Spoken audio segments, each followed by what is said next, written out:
Now we're going to move to the third criteria, which says delivery or performance has occurred. And so delivery would take place when we transfer a tangible good or product to a customer, or when we perform a service for a customer. We need to look at when do we transfer title, physical ownership, the rights and risks of ownership to the customer. For physical items, tangible items, typically that falls into one of two categories. Either we transfer title to the customer on shipping, which we call the FOB shipping type of arrangement. That says that when we hand the good to the carrier, to UPS, FedEx, DHL, whoever it is that's putting it on their truck and taking it to the customer, that at that point in time, the product becomes the property of the customer. That means if anything happens to it after that point, it's the risk of the customer. And accordingly, we can recognize revenue when that happens because we've transferred title, we've transferred ownership to the customer at the point in time when we hand it to the carrier.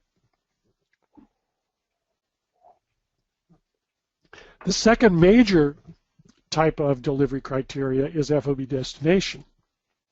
That says when we give it to the trucking company, to the carrier, we wait until it's actually delivered to the customer. They've signed for it, and it's taken into their possession to recognize the revenue. So these are two very different points in time and could cross an accounting period. So if we ship something on December 31st, we're a calendar year company. If it's FOB shipping terms, that could be revenue if we meet all the other criteria for revenue recognition in December. If we had FOB destination shipping terms and it was delivered on January the 2nd, well then we would recognize revenue in January rather than December. So it's a significant determining factor as to what point in time we recognize revenue. In addition, we have to take into account any conflicting terms and practices. So as we mentioned in the evidence of arrangement, if the vendor's quote says it's FOB shipping, but the customer's purchase order says it's FOB destination, well, we have a conflict. We'd have to determine which one of those two terms governs the transaction, and therefore what point in time we recognize the revenue. Also, if your company has a business practice of making good on sales if the product is damaged in transit, even if it is an FOB shipping contractual term, that would say that the terms of the deal were actually FOB destination because the risk of ownership hadn't transferred to the customer. And there's been a number of SEC comment letters and restatements that companies have had to do because their contractual terms said FOB shipping, but their business practice and maybe their website said anything happens to it in transit, we'll take care of that, which says that the terms really were FOB destination. Now I said that there were two primary delivery terms, the FOB shipping and the FOB destination. There are also a host of other delivery terms, things that cover who pays the insurance, who pays the carrier, what about customs fees, etc. And there's an international organization called INCO, I-N-C-O, which keeps track of all these various acronyms for the various types of shipping terms and tells you when title transfers. You'll find that it's one of three things. Either it's FOB shipping,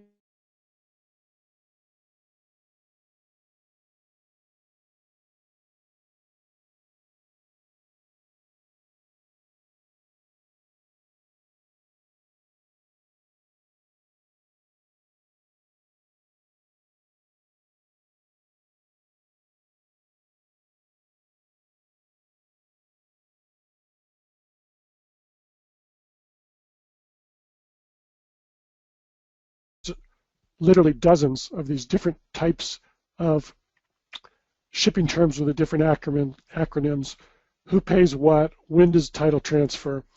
And I would just recommend, if you do have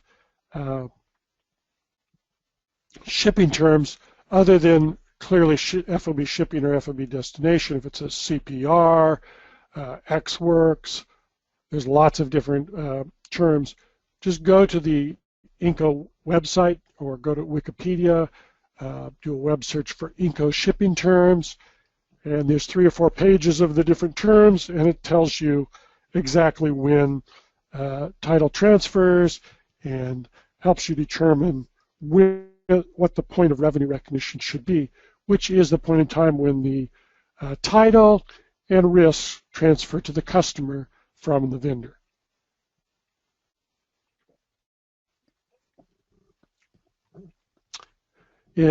With regards to software products or intellectual property licenses, typically we say that delivery would occur when the intellectual property or the software is made available to the customer. So when does the customer have the ability to use it?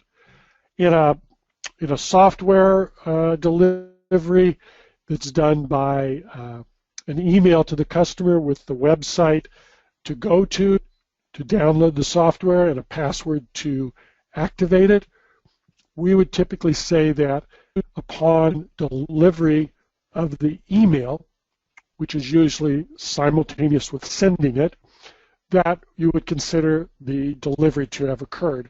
Because at that point in time, the customer has the email with the link to the URL to download the software, the password to do it. It's as if the customer has received the box with the tangible good and can open it at their convenience. If we've got the software provided through some medium like a DVD or a CD or a flash drive, then we would look for physical delivery of the product under our FOB shipping or FOB destination type terms. Sometimes there's a question when we deliver a master copy to the customer, when do we recognize revenue for individual licenses that are generated by the customer, and those would all be governed by the terms of the agreement. Is there any additional act that's required by the vendor in order for the customer to have the software? So do we need to send them license keys? Those might determine the point of delivery criteria being met. If the customer has the master copy but is only obligated to pay for additional copies that they generate or copies that they put into a product of theirs that they then sell or deliver to customers, then we might recognize those as those products are built or as those products are sold to end users by our customer. And those would be items that would be covered by the terms of the agreement. They might be very different. Sometimes our customer might be obligated to pay for each software license that was embedded in a product on the manufacture of that product, not necessarily on the sale of that product to the end user. Other times it might be based on sales. So we would get a set amount of dollars or a percentage of a transaction that was sold through to an end user. So those would be different delivery conditions that we would have to spell out in our contract and understand when we went to do the revenue recognition. We might be recognizing revenue on a monthly, quarterly basis based on reports from our customer that says, hey, we sold 100 of these products during the last month, and each one of them had one of your licenses, so we owe you for 100 licenses. Therefore, the vendor could recognize the revenue on those 100 licenses. So it's going to go down to what are the terms and conditions of the arrangement to tell us what point in time we recognize the revenue. I think it's time for another polling question. It's a little after 10. We'll go through our rest of the delivery criteria. We'll look at collectability, and then we'll take our mid-morning break. Let's see what our question is. What's your company's standard of evidence of an arrangement. So do you have a multi-page contract, a quote and a PO? Do you do web-based transactions? Or do you have some other methodology for documenting your arrangements to meet the evidence of arrangement criteria? Looks like quote and PO is the predominant one. Okay. And again, if you've got any other questions or comments, particularly during the break, if you have anything on any of the 4 criteria, let us know. Software and intellectual property is typically a grant to use, maybe including the ability to duplicate, maybe for sites, for enterprise licenses for the whole company, maybe all you can eat. 2 things that we really need to consider on those type of arrangements where there's a license of intellectual property or a license of software or subset of intellectual property. If there's acceptance, the acceptance has to occur. Delivery is not considered to have been met for any type of product or service if there's an acceptance clause and the acceptance has not occurred. And there may be different ways that acceptance is evidenced. So there may be just a period of time that says the customer has 30 days to accept the product or the service, and if 30 days pass, then it's deemed to be accepted. Well, in those cases, you may need to wait 30 days to recognize revenue until that de facto implicit acceptance has occurred. Other contracts might have explicit acceptance terms. There might be a form that the customer needs to sign in order to evidence that acceptance has occurred. Or there may be just a notice period. If the vendor doesn't receive notice within 15 or 30 days, then acceptance is deemed to have occurred. So we do need to have acceptance in order to have met the delivery criteria, because if there's an acceptance clause and we do not have customer acceptance, then it would not be considered to have been delivered. Also, with regards to software and intellectual property, if there's a license term, that license needs to have begun. That term needs to have begun. So if we sell something to the customer, either an intellectual property license or a software license in December, but the term of use doesn't begin until January 1st, then we would not be able to recognize revenue until January 1st, the date that the license term began. With regards to services, we consider them to be delivered as they are performed. If it's a one-time service, say a car repair, then you'd wait until the car was repaired.